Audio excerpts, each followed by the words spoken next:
말씀. 오늘 하나님의 손 해서 이제 첫 번째 시간입니다. 하나님의 손에 붙잡힌다면 이라는 제목이에요. 하나님의 손에 붙잡힌다면. 요즘 우리 이제 젊은 세대들, 여러분 젊은 세대들을 교회 내에서 찾아보기가 좀 힘들죠. 이제 젊은 세대들을 우리가 MZ 세대라고 불러요. 지금 한 40대 초반 그리고 이제 20대 초라고 하는데 실질적으로는 이제 10대 이제 초등학교 졸업할 그 무렵부터 해서 40대 초반까지를 MZ 세대라고 이제 부릅니다.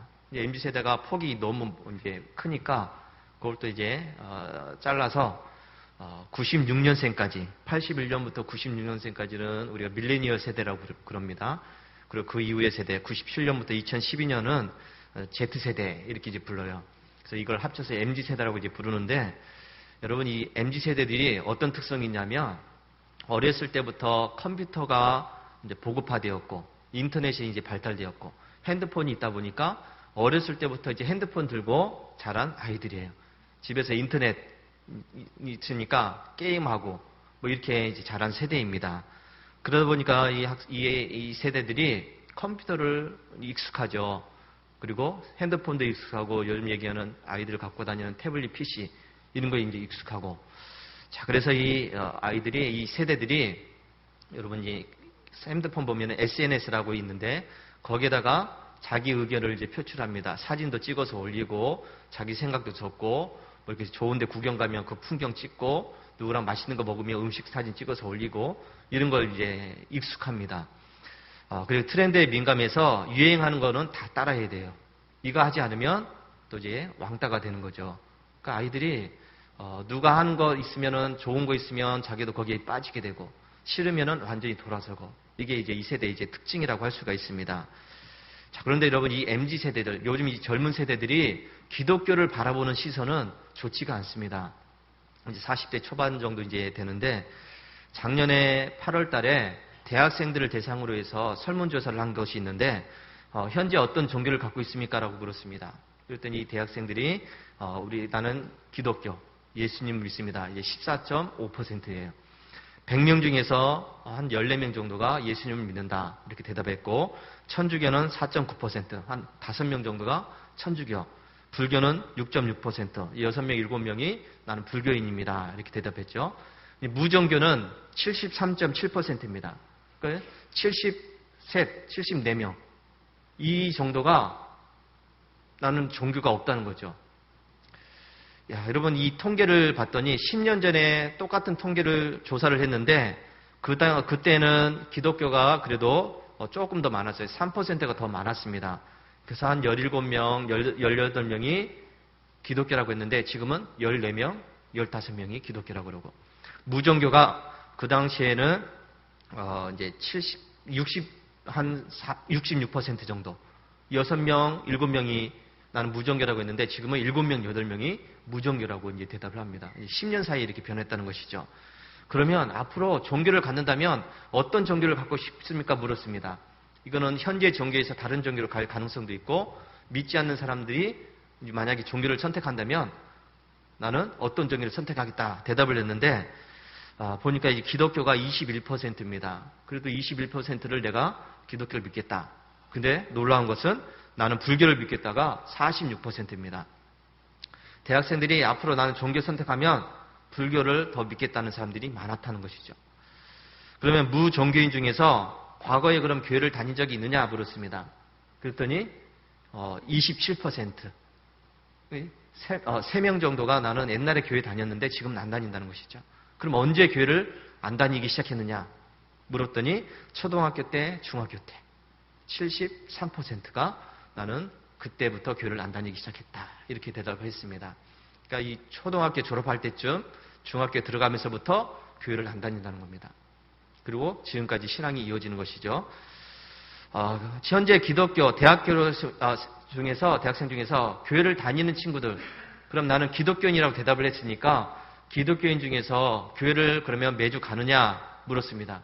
그랬더니 난 교회를 안 다니는데 그냥 이름만 종교만 기독교입니다. 대답한 사람이 42%예요.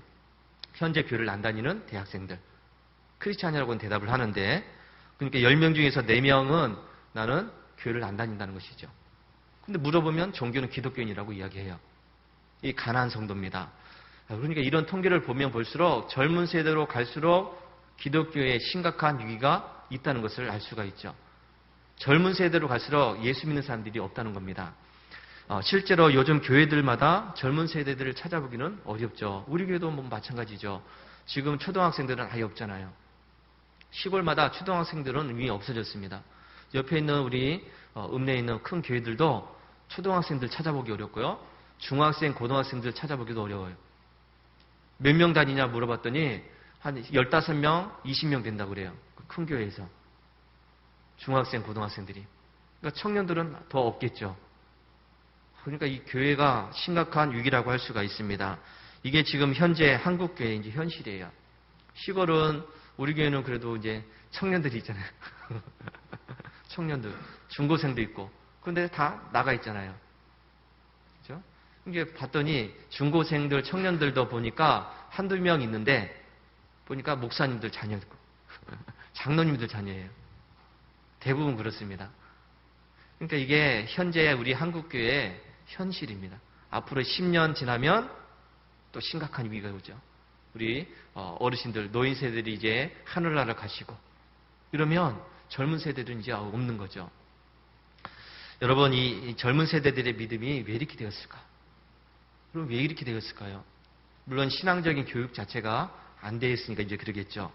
50대, 60대 이상의 이제 세대들, 그 이상의 세대들은 그래도 교회에 대해서는 애착이 있었습니다. 교회를 사랑하는 마음이 있었고 예배에 참석해야 된다 하는 이 마음은 있었습니다. 그래서 예배에 참석하지 않으면 뭔가 좀 불안한 마음을 가졌어요. 교회 안 갔는데 오늘 또 어떤 안 좋은 일이 일어날지도 있을 수도 있겠다. 이런 불안감, 부담감이 있었기 때문에 그래도 열심히 교회를 다니고 또 신앙생활을 했는데 요즘은 그렇지 않아요. 교회 안 가는 거 뭐 대수롭지 않게 생각합니다. 그냥 인터넷으로 뭐 예배 드리면 되지 뭐. 인터넷 세대가 발달된 세대이기 때문에 그냥 컴퓨터, 핸드폰 보면서 예배 드리는 거. 그냥 집에 있으면서 실컷 자다가 예배 시간 돼가지고 그냥 부시 눈 떠가지고 눈곱도 안 띄고 그냥 컴퓨터 키우면서 예배 드리는 거. 이게 지금 현실이라는 것이죠. 기도도 마찬가지예요. 기도할 수 있는 젊은 세대들이 없습니다. 대표 기도하라면 기도를 못하는 친구들이 많이 있어요. 그러니까 통성으로 기도합시다 그래도 왜 기도를 못하니까 그냥 눈만 감고 있는 거죠. 고개만 숙이고 있는 거고. 교회에서 여러 가지 모양으로 헌신하고 봉사하는 것도 찾아보기 힘들어요. 그냥 교회만 왔다 그냥 가는 거예요. 얼굴 보여주러 그냥 왔다가 가는 거죠. 왜요? 교회 안 오니까 전화 오고 또 뭐 귀찮게 하고 그러니까 한 번씩 이게 교회 와서 얼굴 보여주고 그냥 가는 겁니다. 이 젊은 친구들이 자기 이제 알바도 해야 된다 그러고 공부도 해야 된다 그러고 친구도 만나야 된다 그러고 어디 뭐 여행도 가야 된다 그러고 이게 이제 자연스러운 그런 현상이 되었습니다. 그래서 부모님들은 열심히 신앙생활 하는데 믿지 않는 그 아이들, 자녀들이 있다는 것이죠. 그래서 부모님의 신앙은 부모님의 신앙이고 내 신앙은 내가 알아서 합니다. 종교의 자유가 있는데 왜 강요를 하느냐.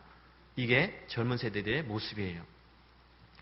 자, 그러나 여러분, 저와 여러분뿐만 아니라 우리 젊은 세대들이 어떤 신앙관을 가지고 있든지 간에 우리가 한 가지 잊지 말아야 될 것이 있는데 그것은 바로 우리는 하나님의 손에 붙잡혀야 살아갈 수 있는 그런 존재라는 것을 기억해야 됩니다. 저와 여러분들은 하나님의 손에 있어야 결국은 망하는 인생이 되지 않는다는 것을 기억하시기 바랍니다. 여러분, 이 죽 전문점이라고 하는 여러분 프랜차이즈가 있습니다. 우리 홍성에는 없어요. 이 죽 전문점. 본죽은 있는데 죽 전문점이라고 하는 이런 이제 브랜드는 없습니다. 여기에 대표가 임영서라는 분입니다. 이분이 경기도 양평에서 태어났습니다. 가난한 시골의 농부의 아들로 이제 태어났습니다. 집이 가난하니까 중학생 때부터 뭐 장사를 하기 시작했다고 그래요. 어머니가 나물 뜯어서 시장에 가서 나가 팔면 같이 가서 팔고 그러다가 떡 장사도 하고 뭐 꽃 장사도 하고 또 여러 가지 공공업원 장사 또 과일 장사 신문 배달도 하고 때로는 공사장에 가서 이제 노가다도 하고 이런 여러 가지 일들을 하기 시작을 했습니다. 어렵게 살았다는 것이죠. 그러다가 어느 날 어머니와 같이 이렇게 밥을 먹는데 엄마가 그래요. 얘야, 이 젓가락이 있는데 이 젓가락을 한번 상 위에 한번 세워봐라. 이렇게 이제 했다고 그래요. 여러분, 젓가락을 상 위에 세워라. 가능합니까? 가능할까요? 그러니까 임영사가 이렇게 젓가락을 세우려고 막 이렇게 해도 안 되니까, 이 엄마 안 돼요. 이거는 안 되는 일입니다. 그렇게 대답을 했죠. 그랬더니 이 엄마가, 아니, 왜 안 되느냐? 왜 안 된다고 하느냐? 네가 이 젓가락 끝을 잡고 있으면 되지 않느냐? 젓가락 끝을 잡고 있으면 되지. 내가 어디 손느라고 했느냐? 그러니까 이 엄마가 이 이야기를 하면서 어떤 얘기를 했냐면, 하나님께서 너를 이렇게 붙잡아 주셔야 너는 설 수가 있다. 너 성공하고 싶다고 그랬지? 성공하려면 하나님께서 너를 붙잡아 주셔야 된다. 이 이야기를 했다는 것이죠. 사람들은 자기 행복을 위해서 또 성공하기 위해서 뭐 여러 가지 돈도 붙잡기도 하고 명예도 붙잡고 권력도 붙잡고 뭐 이렇게 하는데 너는 하나님의 손만 붙잡아야 된다. 하나님이 너를 붙잡아 주셔야 너는 성공할 수 있다. 이런 말씀을 해주셨다는 것이죠. 어머니의 믿음이 좋죠. 자, 그런데 이 영사가 그 어머니의 말씀을 듣고 이렇게 자라다가 뭐 세상에서 살다 보니까 또 자기 또 성공하기 위해서 이렇게 열심히 살죠. 신앙도 잃어버리고 살았습니다. 그러니까 그러다 보니까 수많은 실패도 하게 되고 고난도 겪고 어려움도 겪습니다. 그러다 결국은 하나님의 품 안으로 돌아왔어요. 하나님의 은혜를 체험하고 또 하나님의 손만 붙잡는 그런 신앙인이 되었습니다. 2003년도에 죽 이야기라고 하는 이 브랜드를 창업을 해서 지금은 뭐 500개가 넘는 매장을 갖고 있다고 그래요. 미국이나 중국이나 일본이나 베트남에도 수출을 하고 있고 매장을 이제 오픈해서 수출하고 있고 이런 이제 상황이 되었습니다. 자, 여러분, 이 하나님의 손에 붙잡힌다는 것은 바로 사느냐 죽느냐가 결정되는 아주 중요한 문제라는 것을 깨닫게 되길 바랍니다. 이거 잘 몰라요. 죽느냐 사느냐의 문제인데 이걸 잘 모른다는 것이죠. 물론 여러분, 하나님 없이도 돈 많이 벌 수 있습니다. 하나님 없이도 명예 얻을 수 있고 하나님 없이도 권력을 얻을 수 있습니다. 하나님 없이도 잘 살 수 있어요. 하나님 없이도 좋은 집에서 좋은 차를 타고 다니고 좋은 음식도 먹으면서 좋은 옷도 입고 좋은 곳에 여행 다니면서 나무롭지 않게 충분히 살 수가 있습니다. 근데 여러분, 그 인생의 결국은 지옥의 불구덩이에서 끝나게 된다는 것을 아셔야 된다는 것이죠. 하나님이 없는 그 인생은 결국은 지옥의 불구덩이에서 끝을 내게 됩니다. 우리는 하나님이 나를 붙잡아 주셔야 한다는 사실을 절대로 잊어서는 안 됩니다. 임영서 어머니의 대표의 어머니가 이야기한 것처럼 너는 하나님의 손만 붙잡아야 된다. 하나님이 없이는 너는 아무것도 할 수 없다. 이걸 우리가 잊지 않아야 됩니다. 하나님의 손에 붙잡힌 인생은 그 사람이 아무리 약하고 부족하고 또 무능력하고 또 어리석어 보일지라도 하나님께서는 그의 인생을 아름답게 디자인해 나가신다는 사실을 믿으시기 바랍니다. 여러분, 이 피카소라는 화가가 있습니다. 아주 유명한 화가예요. 이 화가가 어느 날 길을 가다가 길에 버려진 고물 자전거를 하나 이제 보게 됩니다. 사람들이 뭐 타고 다니다가 이제 고장 났으니까 길가에 버렸겠죠. 언제 버렸는지도 모르고 뭐 녹도 쓸었을 겁니다. 이 피카소가 그 고물 자전거를 한참 동안 보고 있어요. 왜 봤을까요? 이 고물 자전거를 한참 동안 보다가 자기 집에 작업실에 그 자전거를 가지고 갔습니다. 그 자전거를 분해해서 안장을 이렇게 뜯어내고 그 안장 위에다가 핸들을 거꾸로 붙였습니다. 거기에다가 청동칠을 해가지고 반짝반짝 빛나게 했어요. 그랬더니 뭐가 됐을까요? 안장에다가 이제 핸들을 거꾸로 이렇게 붙여놨어요. 이게 바로 황소머리라고 하는 작품이에요. 1948년도에 만든 작품이에요. 그러니까 여러분, 이 피카소가 길가에 버려진 고물자전거를 가져다가 한참 동안 보고 있다가 이거 작품 만들어야 되겠다.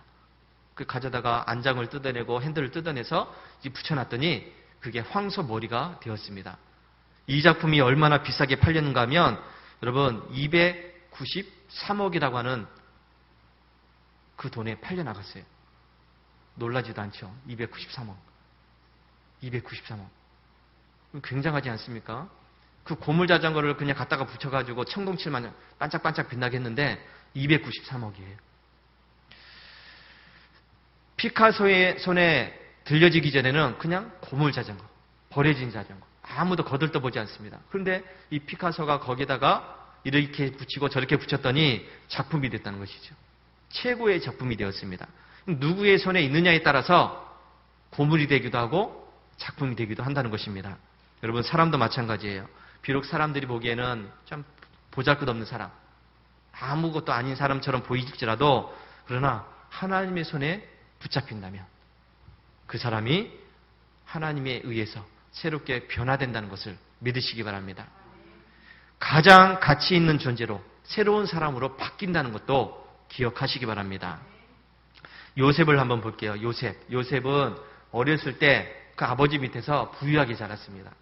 좋은 옷을 입고 좋은 음식을 먹고, 형들은 다 나가서 양을 치고 뭐 집안일을 하고 그렇게 하고 있는데 이 아버지가 이 요셉을 너무 사랑해서 어디 내보내지 않습니다. 자기 옆에 두고서 좋은 음식을 먹여가면서 그렇게 키웠습니다. 그랬더니 형들이 볼 때 이 요셉을 미워했겠죠. 아버지가 우리는 맨날 일만 시키는데 이 요셉은 아버지 옆에 끼고 살면서 좋은 옷을 입혀주고 좋은 음식을 주니까 형들이 뿔이 났습니다. 그래서 이 요셉을 어떻게 좀 골려줄까 이 고민도 했겠죠. 그러다 어느 날 요셉이 꿈을 이야기하게 되죠. 자기가 꿈을 꿨는데 그런 꿈을 꿨습니다. 그랬더니 형들이 더 미워하죠. 형들이 나한테 와서 절을 합니다. 하늘의 해와 달과 별들이 나한테 절을 합니다. 그랬더니 야, 우리가 너한테 절을 하겠느냐, 아버지 어머니가 너한테 절을 하겠느냐 하면서 오히려 형들이 더 이 요셉을 미워하는 계기가 되었습니다. 그러다가 어느 날 아버지가 요셉에게 신문을 시키죠. 형들이 지금 양을 치러 나가 있는데 그 양을 잘 치고 있는지, 혹시나 또 이놈들이 땡땡이 치고 있지 않는지 한번 보고 와라. 그랬더니 요셉이 신이 나서 지금 형들한테 가려고 했습니다. 형들이 저 멀리서 요셉이 오는 것을 봤죠. 어떻게 했습니까? 요셉을 붙잡아다가 노예로 팔아버렸습니다. 형들이 얼마나 이 요셉을 미워했으면 그 요셉을 보자마자 붙잡아가지고 노예로 그냥 팔아버리고 말았다는 것이죠. 이 요셉이 이때부터 인생의 가장 밑바닥에 처하는 그런 인생이 되었습니다. 애굽의 보디발 장군 집에 팔려나가겠죠. 그 장군 집에 가서 갖은 고생을 하면서 일을 하게 됩니다. 매를 맞기도 했겠죠. 아버지 집에서는 맛있는 거 먹었는데, 좋은 옷을 입었는데 노예인데 무슨 옷이 있고 맛있는 음식이 있겠습니까? 온갖 고생을 했겠죠. 그러다가 가정 총무가 되었습니다. 일을 아마 열심히 한 것 같아요. 주인의 눈에 들었습니다. 가정 총무가 되어서 또 일을 하게 됩니다. 그런데 여기에 또 한 번 그의 인생이 곤두박질을 치게 되죠. 보디발 장군의 아내가 이 요셉, 아주 멋진 청년 이 요셉을 늘 유혹합니다. 유혹을 해요. 근데 요셉이 그 유혹을 뿌리치게 되죠. 도망다닙니다. 그래서 어느 날 그 아내가 유혹을 하니까 옷을 벗어던지고, 붙잡으니까 옷을 벗어던지고 도망을 갔습니다. 그런데 이 아내가 요셉에게 누명을 씌웠죠. 누명을 씌워서 결국은 감옥에 갇히게 됩니다. 요셉의 인생이 거기서 이제 끝난 겁니다. 아무도 자기를 도와줄 사람이 없습니다. 왜? 그리고 성범죄라고 하는 그 아주 그냥 흉악한 범죄를 저질렀으니까 누구도 도와줄 생각이 없죠. 감옥에 갇혔습니다. 자기는 거기서 이제 죽을 수밖에 없는 그런 인생이 되었습니다. 그런데 이 요셉이 그 감옥 안에서도 열심히 일을 했던 것 같아요. 간수장이 눈에 들었습니다. 간수장이 그에게 심부름을 이제 시킵니다. 네가 이제 나 대신에 굳은 일을 좀 해라. 죄수들을 좀 돌봐줘라. 죄수들이 필요한 것들을 이제 돌봐주고 청소도 하고 뭐 이제 그런 일을 하게 되었습니다. 그러다가 이 감옥 안에 왕의 신하들이 또 감옥에 들어오게 되죠. 그런데 그 신하들이 꿈을 꿨는데 어떤 꿈인지 모르니까, 해석을 하고 싶은데 무슨 내용인지 모르니까 답답해 있습니다. 이 요셉이 묻습니다. 왜 이렇게 얼굴빛이 안 좋습니까? 이런 꿈을 꿨는데 이게 무슨 꿈인지 모르겠다. 이 요셉이 그 꿈을 해석해 줍니다. 당신은 다시 복직될 겁니다. 당신은 사형당할 거예요. 꿈대로 되었습니다. 복직되어서 왕의 이제 밑에 가서 이제 또 일을 하게 되죠. 그러다가 어느 날 또 이 왕이 꿈을 꿉니다. 왕이 꿈을 꿨는데 요상한 꿈이에요. 무슨 꿈인지 도저히 모르겠습니다. 고민을 합니다. 이때 이 신하가 내가 감옥에 있을 때 요셉이라는 이 친구가, 이 청년이 내 꿈을 해석해 줬는데 그대 되었습니다. 그랬더니 요셉을 데려다가 왕의 꿈을 해석하게 했죠. 요셉이 꿈을 해석을 했습니다. 그리고 그 꿈을 해석을 들은 왕이 마음이 너무 좋으니까 그래 네가 이 일을 해라. 그러면서 애굽의 총리가 되었습니다. 자, 여러분 이 요셉의 이야기를 제가 간단하게 말씀드렸는데 이 이야기를 들으면서 여러분 어떤 생각하셨나요? 아 그래 요셉이 성공한 것은 요셉이 잘된 것은 꿈 해석을 잘해서 그렇구나. 나도 이제부터 꿈 해석을 잘해야 되겠다. 꿈 해석에 대한 공부를 해야 되겠다. 그런 생각 하셨어요? 여러분 이 꿈 해석 얘기가 아니에요 지금. 요셉의 이야기를 들으면서 우리는 하나님께서 요셉을 어떻게 붙잡으셨는가를 생각하시기 바랍니다. 요셉 정말로 비천한 인생이 되었습니다. 처참한 인생이 되었죠. 정말 상처 입은 그런 인생이 되었습니다. 그런데 하나님께서 그 요셉을 붙잡으셨다는 것을 기억하시기 바랍니다.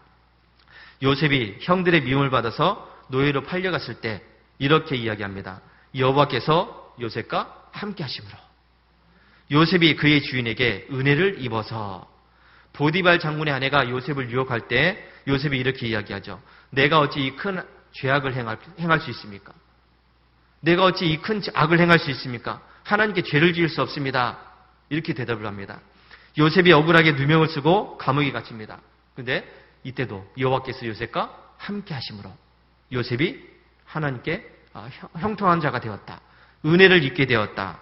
하나님이 함께 하셨다. 이 말씀을 계속하고 있습니다. 감옥에서 왕의 신하들의 꿈을 해석해 줄 때 해석은 하나님께 있지 않습니까? 라고 이야기합니다. 바로왕의 꿈을 해석해 주면서 하나님께서 바로에게 편안한 대답을 하실 것입니다. 라고 이야기합니다. 요셉이 자기의 꿈을 해석해 주자 이 바로왕이 너무나 기분이 좋았습니다. 그러면서 하는 말이 이와 같이 하나님의 영에 감동된 사람이 어디 있겠느냐? 하나님께서 너에게 이 모든 것을 보여주셨으니까 너와 같이 명철하고 지혜 있는 사람은 없다. 네가 이 일을 해라. 하면서 이 요셉에게 애굽의 총리를 만들었다는 것이죠. 여러분 요셉의 인생이 가장 밑바닥에 처해 있습니다. 어느 누구도 도와줄 수 있는 사람이 없습니다. 자기 힘으로 일어설 수 있는 그런 조건이 아무것도 없었습니다. 마치 길가에 버려진 고물자전거 같은 그런 인생이 되었습니다. 그런데 이 요셉이 하나님의 손에 붙잡히니까 그의 인생이 가장 빛난 인생이 되었다는 것을 믿으시기 바랍니다. 하나님께서 그를 아름답게 만들어 가셨습니다. 이렇게 우리가 하나님의 손에 붙잡힌다는 것이 얼마나 중요한지를 알아야 됩니다. 다윗 왕을 볼까요? 다윗 왕도 역시 마찬가지로 가진 고생을 한 사람입니다. 고난을 겪었습니다. 왕의 기름을 부음을 받았죠. 그런데 사울 왕에 쫓겨다니는 그런 인생이 되었습니다. 사무엘이 와서 다윗 집에 와서 하나님께부터 이제 기름 부음을 받으라. 왕은 사울 다음으로 왕으로 세워라 했을 때 사무엘이 와서 첫 번째 아들, 두 번째 아들, 세 번째 아들 하면서 일곱 번째 아들까지 보게 됩니다. 첫 번째 아들 보면서 야 이 사람이 왕이 될 사람 같다. 사무엘이 생각합니다. 그래서 이 첫 번째 아들한테 이제 왕이 될 기름 부음을 부으려고 했더니 하나님이 아니라고 그러셨죠. 둘째도 마찬가지예요. 둘째도 보니까 준수하게 생겼어요. 왕이 될 그런 아들 같아요. 근데 하나님은 아니라고 그러셨습니다. 셋째, 넷째, 다섯째, 여섯째, 일곱째까지 그렇게 하나님은 노 이야기하셨습니다. 마지막 여덟 번째 아들 다윗이 사무엘 앞에 왔더니 하나님께서 이 다윗이 왕이 될 사람이다. 그에게 기름을 부어라. 나는 외모를 보지 않고 중심을 본다. 이렇게 말씀하셨습니다. 자, 여러분 하나님께서는 바로 중심을 보신다는 사실을 기억하시기 바랍니다. 하나님의 손에 붙잡혔더니 요셉도 그렇고 다윗도 그렇고 하나님께서 그를 높이 세워주신 것을 보게 됩니다. 가장 비천한 자리에서 가장 밑바닥 속에서 하나님께서 그를 높이 들어 세워주셨습니다. 힘든 삶이었고 고난의 삶이었고 고통의 삶이었고 아무도 도와줄 수 없는 그런 삶이었지만은 하나님께서 그를 붙잡으시니까 그의 인생이 가장 빛난 인생이 된 것을 보게 됩니다. 다윗이 이야기하죠. 오늘 우리가 읽은 말씀에서 나의 앞날은 주의 손에 있습니다. 나의 앞날은 누구의 손에 있다고요? 하나님의 손에 있습니다. 여러분의 앞날은 누구의 손에 있습니까? 하나님의 손에 있다는 것을 기억하시기 바랍니다. 어린아이들은 부모님의 손에 이끌려야 건강하고 안전하게 자랄 수 있습니다. 아이들이 이제 내 마음대로 살 거라고 하면서 막 뛰어다니고 이러다가 보면 큰일 나죠. 아이들은 부모님의 손에 이끌려야 건강하게 자랄 수가 있습니다. 이것처럼 하나님의 자녀인 우리들은 우리의 아버지 되시는 하나님의 손에 붙잡혀야 우리가 형통할 수가 있고 좋아질 수가 있고 편안해진다는 사실을 믿으시기 바랍니다. 여기에 모인 모든 성도들은 오늘 말씀 다시 한번 잘 기억하시기 바랍니다. 하나님께서 나의 인생을 붙잡아 주셔야, 하나님께서 나의 인생을 붙잡아 주셔야 한다는 사실을 잊지 마시기 바랍니다. 하나님께서 나를 붙잡아 주시지 않으면 나는 그야말로 길가에 버려진 고물자자한과도 같은 그런 인생일 수밖에 없습니다. 그러나 하나님께서 나를 붙잡아 주시면 나의 인생은 가장 반짝반짝 빛나는 아름다운 인생이 된다는 것도 믿으시기 바랍니다. 자, 여러분의 인생은 하나님의 손에 있습니다. 하나님의 손에 있다는 것 잊지 마시기 바랍니다. 하나님께서 여러분을 붙잡아 주셔서 여러분의 인생이 참으로 빛나고 아름다운 인생이 되기를 주의 이름으로 축원합니다. 할렐루야.